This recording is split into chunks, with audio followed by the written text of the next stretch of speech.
Good morning. Morning మ్యాగజైన్కి స్వాగతం. ప్రముఖ దినపత్రికలు వస్తున్న వార్తలు వెనక జరుగుతున్నటువంటి పరిణామాలు చూద్దాం. ఈనాడు చూస్తే ఇరాన్పై దాడికి అమెరికా సన్నాహాలు అన్నటువంటి వార్తను హైలైట్ చేసి, పశ్చిమాసియాలో మళ్లీ యుద్ధ మేఘాలు, ఆందోళనలతో నెత్తురోడుతున్న టెహ్రాన్ సహా పలు నగరాలు, 538కి చేరిన మృతుల సంఖ్య, 10,000 మందికి పైగా అరెస్ట్, నిరసనకారులపై సైన్యం ఉక్కుపాదం, అమెరికాకు టెహ్రాన్ తీవ్ర హెచ్చరికలు, నిరసనలతో ఇరాన్ అట్టుడుగుతోంది, ఆందోళనకారులను సైన్యం తీవ్రస్థాయిలో అణచివేస్తుండటంతో ఇరాన్ వీధులు నెత్తురోడుతున్నాయి, ఘర్షణల్లో మరణించిన వాళ్ళ సంఖ్య ఆదివారం ఏకంగా 538కి చేరుకుంది. ఇందులో 48 మంది భద్రతా సిబ్బంది ఉన్నారు. దాదాపు 10,670 మందిని సైన్యం అరెస్ట్ చేసింది. మరోవైపు ఇరాన్పై సైనిక చర్య అవకాశాన్ని అమెరికా తీవ్రంగా పరిగణిస్తోందన్న వార్తలు పశ్చిమాసియా వ్యాప్తంగా ప్రకంపనలు సృష్టిస్తున్నాయి, యుద్ధ మేఘాలు అనుకుంటున్న సంకేతాలను ఇస్తున్నాయి. ఈ ఆందోళనకు సంబంధించి ఇరాన్ అమెరికా మధ్య మాటల తూటాలు పేరుతున్నాయి. ఆందోళనకాలకు ఏమైనా జరిగితే తాము రంగంలోకి దిగుతామని పదే పదే హెచ్చరిస్తున్న అమెరికా అధ్యక్షుడు డొనాల్డ్ ట్రంప్ సైనిక చర్య దిశగా సన్నాహాలు చేస్తున్నాడు. మీడియాలో కథనాలు వెలువడుతున్నాయి. సైనిక అధికారులు ఎప్పటికే అధ్యక్షుడితో చర్చించారని సమాచారం. ఇరాన్పై చర్య విషయంలో వివిధ ప్రతిపాదనలు ట్రంప్ ముందున్నాయని అధికారులు చెప్తున్నారు అన్నటువంటి వార్తని హైలైట్ చేశారు. ఎందుకంటే గోదావరి తీరానికి సంక్రాంతి అంటూ మొదలైన పండగ సంబరం, ప్రభుత్వ ఆధ్వర్యంలో వేడుకలు, 3 రోజుల పాటు వివిధ పోటీల నిర్వహణ. తెలుగు లోగిళ్లలో అతిపెద్ద పండుగైన సంక్రాంతి కోనసీమకు ముందే వచ్చిందన్నట్టు గోదావరి తీరం పులకించింది. రాష్ట్ర ప్రభుత్వం ప్రతిష్టాత్మక 3 రోజుల పాటు నిర్వహిస్తున్న సరార్దర్ కాటన్ గోదావరి ట్రోఫీ సంక్రాంతి సంబరాలు ఆదివారం డాక్టర్ బిఆర్ అంబేద్కర్ కోనసీమ జిల్లా ఆత్రేయపురంలో మొదలై వివిధ ప్రాంతాల నుంచి ప్రజలు ఇచ్చేయడంతో సందడి నెలకొంది. కొత్తపేట ఎమ్మెల్యే బండారు సత్యానందరావు ఆధ్వర్యంలో జిల్లా కలెక్టర్ మహేష్ కుమార్, ఎస్పీ రాహుల్ మీనా జ్యోతి వెలిగించి వేడుకలను ప్రారంభించారు. సత్యానందరావు మాట్లాడుతూ వాడపల్లి వెంకటేశ్వర స్వామి ఆలయంలో ఈ ప్రాంత కీర్తి ప్రపంచ నలుమూలలా వ్యాపించిందని, కేరళ తరహాలో డ్రాగన్ పోటీలు నిర్వహిస్తూ ఈ ప్రాంతానికి మరింత పేరు వచ్చేలా కృషి చేస్తామని పేర్కొన్నారన్నటువంటి వార్తను హైలైట్ చేశారు. కాకపోతే నిరుద్యోగులకి సైబర్ ఉచ్చు, విదేశాల్లో ఉద్యోగాలంటూ భారతీయులకు ఆశలు, లక్షల వేతనాలంటూ సోషల్ మీడియాలో ప్రకటనలు, తీసుకెళ్లి సైబర్ నేరాలకు దింపుతున్న చైనా సిండికేట్, డిజిటల్ అరెస్ట్ అంటూ వారితోనే జనాలకు ఫోన్లు, విదేశాల్లో ఉద్యోగాలంటూ ఆచి చూపుతారు, customer care, data entry operator వంటి కొలువులు ఇస్తామని వల విసురుతారు, లక్షల్లో వేతనాలు చెల్లిస్తామంటూ ప్రలోభ పెడతారు. ఇన్స్టాగ్రామ్ రీల్స్, వాట్సాప్ బ్రాడ్కాస్ట్ మెసేజ్లు, టెలిగ్రామ్ గ్రూపుల్లో మోసపూరిత ఉద్యోగ ప్రకటనలతో హోరెత్తిస్తారు. అదంతా నిజమైన నమ్మేసి ఒక్కసారి ఆ ఉచ్చుకు చిక్కారు. అంతర్జాతీయ సైబర్ నేరాల ముఠా గుప్పెట్లో బందీలైపోయినట్టే. దక్షిణాసియాలోని థాయిలాండ్, వియత్నాం, కాంబోడియా, లావోస్ వంటి దేశాల్లో సైబర్ నేరాల కాంపౌండ్లను వ్యవస్థీకృతంగా నిర్వహిస్తున్న చైనా సిండికేట్ మన వేళ్లతో మన కళ్ళనే పొడుస్తోంది. విదేశాల్లో ఉద్యోగాల పేరిట భారత్ నుంచి తీసుకెళ్లిన యువతను ఆ కాంపౌండ్లో బంధించి సైబర్ నేరాల్లో పావులుగా వాడుతోంది. సిబిఐ, ఈడీ, ఐటీ అధికారులు అంటూ వారితో ఫోన్లతో మాట్లాడించి నేరాలు చేయిస్తోంది. భారత్లోని లక్షల మంది బాధితులుగా మార్చి ఏటా 1,000 కోట్లు దోచుకుంటుంది. ఆంధ్రప్రదేశ్, తెలంగాణ, ఒరిస్సా తదితర రాష్ట్రాలకు చెందిన 1,000 మంది యువకులు ఈ ముఠాల గుప్పెట్లో చిక్కున్నారు. వీళ్ళలో కొంతమందిని దర్యాప్తు సంస్థలు ఎప్పటికప్పుడు విడిపిస్తున్నప్పుడు కొత్తగా 100 మంది మళ్ళీ ఆ ఉచ్చులో చిక్కుతున్నారు. చైనా సైబర్ నేరాల ముఠాల తరపున మన దగ్గర పనిచేస్తున్న కొందరు ఆపరేటర్లకు ఇందులో కీలక పాత్ర. ఈ నేపథ్యంలో నకిలీ ఉద్యోగ ప్రకటనలు స్పందించే విషయంలో అప్రమత్తంగా ఉండాలని పోలీసులు సూచిస్తున్నారు. ఉద్యోగాల కోసం అంటే భారత్ నుంచి తీసుకెళ్లిన యువతను తొలుత సైబర్ నేరాల కాంపౌండ్లోకి తరలిస్తారు. అక్కడికి వెళ్ళాక వాళ్ళు బాగా మాట్లాడగలిగే భాషల ఆధారంగా విభజిస్తారు. ఉదాహరణకి ఇంగ్లీష్, హిందీ, తెలుగు, తమిళ, కన్నడ, ఒరియా ఇలా ఒక్కో భాష మాట్లాడే వాళ్ళు ఒక్కో చోట పెడతారు. భారత్లో వివిధ రాష్ట్రాలకు చెందిన వ్యక్తులకు వాళ్ళతో ఫోన్లు చేస్తారు. ఎలా మాట్లాడాలి, ఎలా మోసగించాలి, సిబిఐ, ఈడీ, ఐటీ అధికారులు అంటూ ఎలా నమ్మించాలి, ఎలా భయపెట్టాలని అంశాలపై శిక్షణ ఇస్తారు.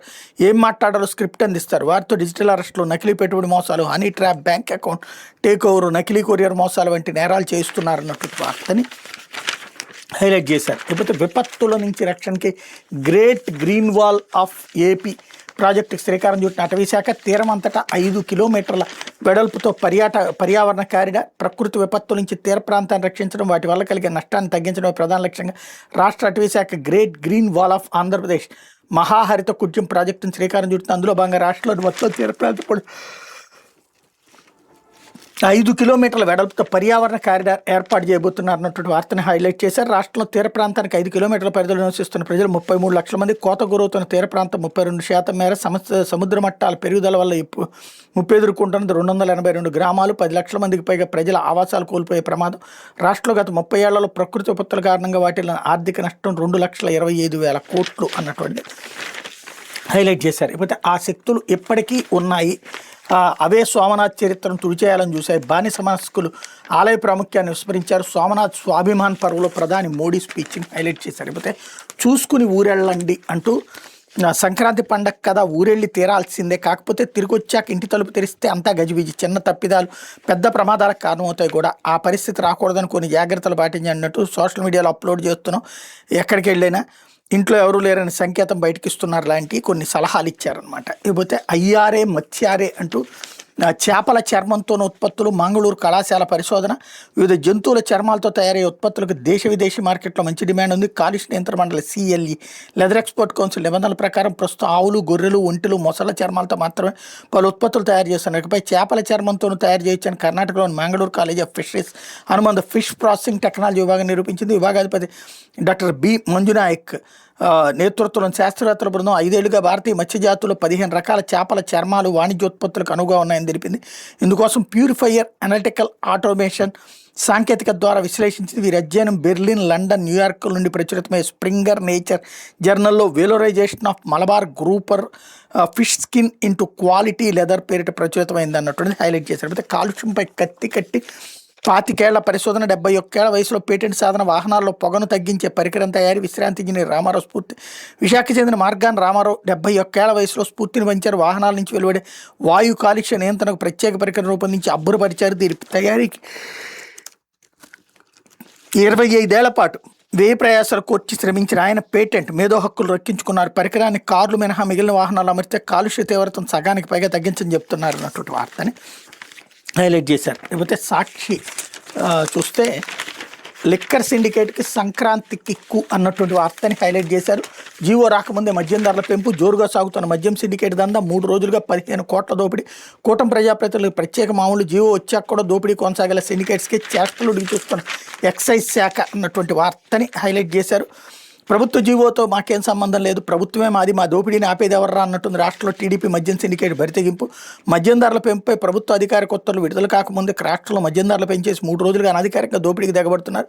అందుకు ఎక్సైజ్ అధికారులు అడ్డుకోకుండా చూస్తామని చెప్పి టీడీపీ కూటమి ప్రజాప్రతినిధులు సంక్రాంతి సీజన్ వేళ మద్యం దుకాణాల నుంచి భారీగా మామూలు వసూలు చేశారు. రాష్ట్రంలో మద్యం ధరలు పెంచుతూ నెల 8న రాష్ట్ర మంత్రిమండలి తీర్మానించింది అన్నటువంటి వార్తని హైలైట్ చేశారు. లేకపోతే కూలీలకు డబ్బులు లేవు, పనులకి కోత. దాదాపు 6 నెలల పాటు కూలీలకు డబ్బులు ఇవ్వకుండా తొక్కిపెట్టిన బాబు సర్కార్ పండగ నాడు నిరుపేదల పస్తులు, కూలీలకు చెల్లించాల్సిన ఉపాధి డబ్బులు 454 కోట్లు. ఆగస్టు 10 తర్వాత డబ్బులందక నిరుపేదల అగచాట్లు. మరోవైపు రాష్ట్రంలో బాగా తగ్గిపోయిన ఉపాధి కల్పన. 2023 ఏప్రిల్ డిసెంబర్ మధ్య జగన్ ప్రభుత్వంలో 21.75 కోట్ల పనిదినాలు, 2025 డిసెంబర్ మధ్య బాబు సర్కార్కి కల్పించింది 16.29 కోట్ల పనిదినాలే అన్నటువంటిది హైలైట్ చేశారు. అయితే కండలేరు సందర్శనపైన ఆంక్షల సంఖ్యలు. కండలేరు ముఖద్వారం వద్దే నిలిపేత, అక్కడే బైఠాయించిన కాకాని, ఆనం, నేదురుమల్లి, కిలివేటి. వర్షాన్ని లెక్క చేయక 4 గంటల పాటు నిరసన. చివరికి నేతల అరెస్ట్, రావుట్ స్టేషన్ తరలింపు, వ్యక్తిగత పూచికత్తుపై విడుదల. అరెస్టులకు భయపడేది లేదు, చావుకు సిద్ధపడే వచ్చామంటూ కాకాని స్టేట్మెంట్ ఇక్కడ హైలైట్ చేశారు. లేకపోతే కన్వర్షన్ చెయ్యరు, పదోన్నతులు ఇవ్వరు. ఏఓ, డిప్యూటీ డిపిఈ పోస్టుల కన్వర్షన్పై ఎటు తేల్చని ప్రభుత్వం. డిఐఈఓలుగా జూనియర్ ప్రిన్సిపాల్, ఇంటర్మీడియట్ బోర్డులో పోస్టుల మార్పుపై ప్రతిష్టంభన కొనసాగుతుంది. కొత్త జిల్లాలు ఏర్పడుతూ పోస్టుల విభజన చేసిన ప్రభుత్వం కొన్ని పోస్టుల కన్వర్షన్పై ఎటు తేల్చడం లేదు. దీంతో కమిషనరేట్ అధికారులు జూనియర్ కాలేజీ ప్రిన్సిపాల్కు FAC పూర్తి అదనపు బాధ్యతలు అప్పగిస్తున్నారు. అయితే విధానంలో తమకు అన్యాయం జరుగుతుందని సీనియర్లు ఆరోపిస్తున్నారు అన్నటువంటిది హైలైట్ చేశారు. అయితే నేడే PSLV C62 ప్రయోగం అన్నటువంటి వార్తని ప్రధానంగా హైలైట్ చేశారు. ఉదయం 10 గంటల 17 నిమిషాలకు నింగిలోకి దూసుకెళ్తున్న రాకెట్. అనంతరం 17:50 నిమిషాలకు కక్షలో EOS N1తో పాటు మరో 15 బుల్లి ఉపగ్రహాలు. ఆదివారం మధ్యాహ్నం 12-17 గంటలకు ప్రారంభమైనటువంటి కౌంట్ డౌన్ అన్నటువంటి వార్తని హైలైట్ చేశారు. లేకపోతే కేంద్రంపై ఆరోపణలు ఆపాలి. సినీ నటి బీజేపీ నేత ఖుష్బు. ప్రతి విషయానికి కేంద్ర ప్రభుత్వంపై ఆరోపణలు చేయడం మానుకోవాలని సినీ నటి బీజేపీ తమిళనాడు రాష్ట్ర ఉపాధ్యక్షులు ఖుష్బు పేర్కొన్నారు. నటుడు విజయ్ నటించిన జనాయకన్ చిత్రం సెన్సార్ సమస్యలను ఎదుర్కొన్న వివాదాస్పదంగా మారిన విషయం తెలిసిందే. తమిళనాడు ముఖ్యమంత్రి స్టాలిన్ కూడా స్పందిస్తూ కేంద్ర ప్రభుత్వాన్ని తప్పుబట్టే విధంగా శనివారం సోషల్ మీడియాలో ఒక పోస్టు పెట్టారు. ఈ నేపథ్యంలో ఆదివారం చెన్నై విమానాశ్రయంలో ఖుష్బు మీడియాతో మాట్లాడుతూ జనాయకన్ చిత్రం సెన్సార్ సమస్యకు కేంద్ర ప్రభుత్వం కారణమని ఆరోపించేవారు ఆలోచించి మాట్లాడాలన్నారు. సినిమాకు సెన్సార్ సర్టిఫికేట్ కోసం దరఖాస్తు చేసే ముందు విధి విధానాలు పాటించాలని అన్నారన్నటువంటి వార్తని హైలైట్ చేశారు. ఇకపోతే ఆంధ్రజ్యోతి వచ్చేటప్పటికి ఈ తిరకాసేమిటి తిరుమలేశ అన్నటువంటి వార్తని హైలైట్ చేసింది. అలిపిరిలో టీటీడీ ఏర్పాటు చేసినటువంటి శ్రీ వెంకటేశ్వర సంప్రదాయ ఆలయ శిల్ప శిక్షణ సంస్థ ఉంది. దేవతామూర్తుల విగ్రహాలను స్థపతులు తయారు చేయడం దీని లక్ష్యం. 7 కొండల ముఖద్వారం కనిపించేలా ఈ శిక్షణ సంస్థను ఏర్పాటు చేశారు. ఇంతటి విశిష్టత ఉన్న ఈ సంస్థను కూల్చేందుకు టీటీడీ బోర్డు నిర్ణయం తీసుకుంది. అక్కడ భక్తుల కోసం టౌన్షిప్ నిర్మించాలని టీటీడీ చైర్మన్ బీఆర్ నాయుడు స్వయంగా ప్రతిపాదించారు. బోర్డులో ఆమోదింపు చేసుకుని ఫిర్యాదులు తీర్మానం కూడా చేయించేశారు. వాస్తవానికి అలిపిరి చెర్లోపల్లి రహదారిలో తిరుపతి సమీపంలోని పేరూరు గ్రామ పరిధిలో టౌన్షిప్ ఏర్పాటు చేయాలని ఇంజనీరింగ్ అధికారులు ప్రతిపాదించారు. ఇక్కడ టీటీడీకి ఖాళీగా 20 ఎకరాల భూమి ఉంది. తిరుమల కొండపైకి వెళ్లే దారికి సమీపంలో ఉంది. భక్తులకు సౌకర్యంగా ఉంటుందని ప్రతిపాదించారు. ఇది వద్దనుకున్న అందుబాటులో ఇంకా చాలా భూములు ఉన్నాయి. అధికారుల ప్రతిపాదనకు పూర్తి విరుద్ధంగా టీటీడీ చైర్మన్ బీఆర్ నాయుడు నిర్ణయం తీసుకున్నారు. ముందస్తు ప్రతిపాదన చర్చ లేకుండా బోర్డులో అధికారుల నుంచి ప్రతిపాదనకు సవరణ చేశారు అన్నటువంటి వార్తని హైలైట్ చేశారు. ఇందులో NVITSA కూల్చివేతకు నిర్ణయం, అక్కడ భక్తులకు టౌన్షిప్ కడతారా, టీటీడీ బోర్డులో తీర్మానం ఆమోదం, అలిపిరి చెర్లోపల్లి రహదారిలో ఏర్పాటుకు ఇంజనీరింగ్ అధికారుల ప్రతిపాదన, అందుబాటులో ఇతర స్థలాల్లోనే అయినా విరుద్ధంగా టీటీడీ చైర్మన్ నిర్ణయం, ముందస్తు చర్చ లేకుండానే తీర్మానం, దీని వెనక కారణాలపై ఎన్నో సందేహాలు, ఇటీవల వరుసగా వివాదాస్పద నిర్ణయాలంటూ ప్రతిష్టాత్మక తిరుమల తిరుపతి దేవస్థానంలో అసలు ఏం జరుగుతుంది, టీటీడీ పాలక మండలి సభ్యులు అధికారులు ఏం చేస్తున్నారు, ధర్మ పరిరక్షణ సంస్థ అని టీటీడీ బోర్డులు నిబంధనలు ఎందుకు ఉల్లంఘిస్తున్నారు, వరుసగా చోటు చేసుకున్న వివాదాస్పద అంశాలు భక్తులకు ఆందోళన గురి చేస్తున్నాయి. ఇటీవల మాజీ మంత్రి యనమల ప్రైవేట్ ఆలయాన్ని టీటీడీ పరిధిలోకి తీసుకురాగా మొన్నటికి మన బోర్డు సభ్యుడిగా ఉన్న జంగా కృష్ణమూర్తికి చెందిన ట్రస్ట్కి కొండపై భూమిని కేటాయించారు. తాజాగా అలిపిరి సమీపంలో ఉన్న శ్రీ వెంకటేశ్వర సంప్రదాయ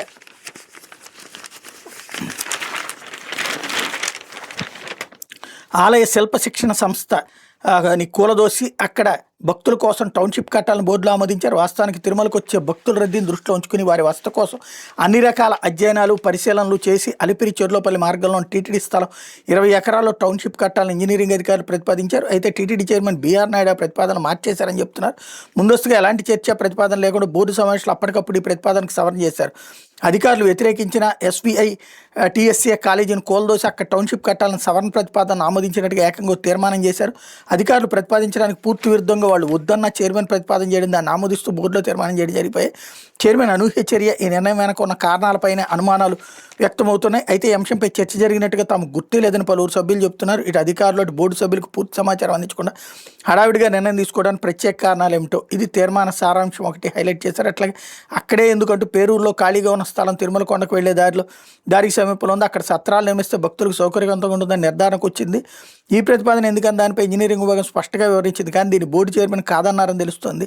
ఒకవేళ ఆ స్థలం వద్దనుకుంటే అలిపిరిలో ఇంకా SV యూనివర్సిటీ వద్ద టీటీడీకి భూముల్లోనే వాటిని కూడా ఎంపిక చేయొచ్చు. వాటిని పట్టించుకోకుండా శిల్ప శిక్షణ కాలేజీకి ఉన్న భూముల్లోనే టౌన్షిప్ నిర్మాణం చేయాలని చైర్మన్ ఎందుకు ఎంచుకున్నారు అన్నటువంటి వార్తని హైలైట్ చేశారు. వెంకటేశ్వర సంప్రదాయ శిల్ప శిక్షణ సంస్థకు చారిత్రక నేపథ్యం ఉంది. రాష్ట్ర వ్యాప్తంగా వెంకటేశ్వర స్వామి ఆలయాల నిర్మాణం చేపట్టాలని డిమాండ్లు వస్తుండటంతో దేవతామూర్తుల విగ్రహాల తయారీ స్థపతులను తయారు చేయడం లక్ష్యంగా 1960లో టీటీడీ సంస్థను అలిపిరి సమీపంలో ఏర్పాటు చేసి దేశీయంగా అంతర్జాతీయంగా భక్తులు ఏర్పాటు చేసి వెంకటేశ్వర స్వామి ఆలయాలు ఇతర ఆలయాలకు దేవతామూర్తుల శిల్పాలకు ఇక్కడే ప్రాణం పోస్తున్నారు. విగ్రహాలకు ఎంతో నిష్ఠతో తయారు చేసేలా సప్తగిరుల బ్యాక్గ్రౌండ్ కనిపించేలా సంస్థను తీర్చిదిద్దారు. ఆలయాల నమూనాల రూపకల్పన ఇక్కడే చేస్తారు. ప్రపంచ ప్రసిద్ధి పొందిన స్థపతులను ఈ సంస్థ అందించింది. ఈ కాలేజీలో చదువుకున్న విద్యార్థులు ప్రముఖ స్థపతులుగా ఎదిగారు. ప్రపంచ ఖ్యాతిగాంచిన ఆలయాల డిజైన్లు, గోపురాలు, శిలాశిల్పాలు, సుధాశిల్పాలు, పంచలోహ శిల్పాలు, సంప్రదాయ వర్ణ చిత్రాలను ఇక్కడే తయారు చేశారు అన్నటువంటిది హైలైట్ చేశారు. ఇప్పుడు గతంలో రాజశేఖర రెడ్డి సీఎంగా ఉన్నప్పుడు, ఆ తర్వాత జగన్మోహన్ రెడ్డి హయాంలో టీటీడీ సంప్రదాయాలను తొంగలు దొక్కేందుకు అనేక ప్రయత్నాలు జరిగి 7 కొండలకు 2 కొండలుగా మార్చాలని కూడా అన్ని మత ప్రచారాలకు సహకరించడం, మతపరమైన చిహ్నాలు ప్రదర్శించడం వంటి అపచారాలుగా జరిగాయి. మళ్ళీ ఇప్పుడు మరో రకమైన అరాచకం టీటీడీలో కనిపిస్తోంది అన్నటువంటి వార్తని ఇక్కడ ప్రధానంగా హైలైట్ చేశారు. ఇందులో మళ్ళీ ఈ ముక్కని అంటే కనుక అది ప్రభుత్వానికి ఇబ్బంది అవుద్దని తెలుగుదేశానికి, మళ్ళీ దాంట్లో వైసీపీని లాగాలన్నమాట. లేకపోతే న్యాయం మన వైపే అంటూ అనుమతులు వచ్చాక నల్లమల సాగర్ పనులు నిమ్మల కడలపాలయ్యే నీటిని వాడుకుంటే తప్పేంటి, 3000 TMCలో 200 TMCలే వాడుకునే అనుసంధాన ప్రాజెక్టు రూపకల్పన, వాటి కరువు సేవకు తరలించాలనే లక్ష్యం, సుప్రీంకోర్టుకి ఇదే విన్నవించండి, సీనియర్ న్యాయవాదులకు మంత్రి సూచన, తెలంగాణ పిటిషన్ మీదన నేడు సుప్రీంలో విచారణ. ఇక చివరికి మొత్తం తెలంగాణ వాళ్ళేమో అసలు కింద ఉన్నటువంటి నీళ్లు తీసుకోవడం ఏంటంటారు, పైన ఉన్న నీళ్ళకేమో వాళ్ళు తాగబెట్టుకోరు, మనతో తాగబెట్టుకుంటారు. ఇక్కడేమో మనమేమో పూర్తిగా వాళ్ళకి సరెండర్ అవుతున్నాం. ఏందో అర్థం కానటువంటి విచిత్రమైనటువంటి పరిస్థితి. ఏది పడితే అది అక్కడేమో స్వయంగా ముఖ్యమంత్రి వెళ్ళి కూర్చుని మాట్లాడుతుంటే ఇక్కడ వీళ్ళేమో ఈ స్టేట్మెంట్లు ఇస్తుంటారు. లేకపోతే ఏమిటి పరీక్ష అంటూ టెట్పై ఉపాధ్యాయుల ఆవేదన, ఎక్కువ మంది 50 ఏళ్ళు దాటిన వారే విధులు నిర్వహిస్తూ సన్నద్ధమయ్యేదెలా, గణితం, బయాలజీ, PS టీచర్లకు మరీ అవస్థ, వారి సబ్జెక్టులు 20 మార్కులకే ప్రశ్నలు, మిగిలిన 2 సబ్జెక్టుల నుంచి 40 మార్కులకి, ఇలాగైతే అర్హత ఎలా సాధించాలని ప్రశ్న, ఉత్తీర్ణత మార్కుల్లో తేడా పైన అభ్యంతరాలు, కొత్తగా బీఈడీ డిఎడ్ చేసిన విద్యార్థుల స్థాయిలో ఈ వయసులో మెయిన్ టెట్కి ప్రిపేర్ కాగలం. దాదాపు 20 ఏళ్ళ ఉద్యోగ జీవితం తర్వాత ఇప్పుడు పరీక్షలు రాయడం అంటే ఎలా? 50 ఏళ్ళు దాటిన వారు కొత్తగా కోర్సులు చదివే విద్యార్థుల సన్నద్ధత ఒకేలా ఉంటుందా? టెట్పై ఉపాధ్యాయ వర్గాలు విస్తృతంగా సాగుతున్న చర్చ ఇది అన్నటువంటిది హైలైట్ చేశారు. అయితే ఒక రహదారి 4 గిన్నిస్ రికార్డుల మోతకించిన బెంగళూరు, కడప, విజయవాడ ఎకనామిక్ కారిడార్ 24 గంటలు 28.89 కిలోమీటర్ల రహదారి 10,655 టన్నుల కాంక్రీట్తో 2 రికార్డులు, 7 రోజుల్లో 156 కిలోమీటర్ల రహదారి 57,500 టన్నుల కాంక్రీట్తో మరో 2 రికార్డులు. NH 544G నిర్మాణంలో అద్భుతం. నేడు అధికారిక ప్రకటన. వర్చువల్గా పాల్గొన్న కేంద్ర మంత్రి గడ్కరీ, సీఎం చంద్రబాబు అన్నటువంటిది హైలైట్ చేశారు. అయితే మత్తుకోళ్లు, డమ్మీ కత్తులు అంటూ సొమ్ములు కొల్లగొట్టేందుకు ఎత్తులు, మత్తు మందుతో కోళ్లను చిత్తు చేస్తారు. జోడీ పందాల్లో లాఘవంగా డబ్బు లాగేస్తారు. జాగ్రత్తగా ఉండబోతే జేబులు గొల్లే అంటూ జోదం అంటేనే మోసం. మహాభారత కాలం నుంచి అదే జరుగుతుంది. కోడి పందాలైనా, పేకాట, గుండాట లాంటి గ్యాంబ్లింగ్ గేమ్లైనా చివరికి మిగిలే జేబుకి చిల్లే. మన రాష్ట్రంలో సంక్రాంతి వచ్చిందంటే జోదగాళ్ళకు హుషారు వస్తుంది. బరిలో కోడి కాలు దూవుతుంటే ఆస్తులు ఫణంగా పెట్టడానికి పందెం రాయడు సిద్ధమవుతారు. పౌరుషంగా పందాల మీద పందాలు కాస్తారు అన్నట్టు. మరి అసలు ఆ పందాలని కంట్రోల్ చేయడం ప్రభుత్వ బాధ్యత. ఇంకా పందాలు జాగ్రత్తగా ఉండండి అని చెప్తున్నాం. మనం జర్నలిజం చేస్తున్నామా, ఎవరి కోసం పని చేస్తున్నామో ఆలోచించాల్సినటువంటి అవసరం ఉంది. లేకపోతే కలుషిత జలం, కాలకోట విషం, దేశవ్యాప్తంగా విస్తరిస్తున్న భారజలం, ఏపీతో పాటు రాజస్థాన్, హర్యానాలో పెరుగుతున్న ఈసీ ఫ్లోరైడ్ పరిమాణం, దేశంలోని మంచినీటి వనరులు కాలుష్యం ముంచెత్తుంది. నదులు, చెరువుల్లో నీటి నాణ్యత దిగజారిపోతుంది. తాగునీరు కాలకోట విషయంగా మారుతుంది. 2023-24 అధ్యయనం చేసిన కేంద్ర భూగర్భ జలాల మండలి పలు రాష్ట్రాల నీటి కాలుష్యం పెరుగుతుండపై ఆందోళన వ్యక్తం చేసింది అన్నటువంటి వార్తని హైలైట్ చేశారు. ఇది దినపత్రికలో వచ్చినటువంటి వార్తలు వెనకాల జరుగుతున్నటువంటి పరిణామాలు.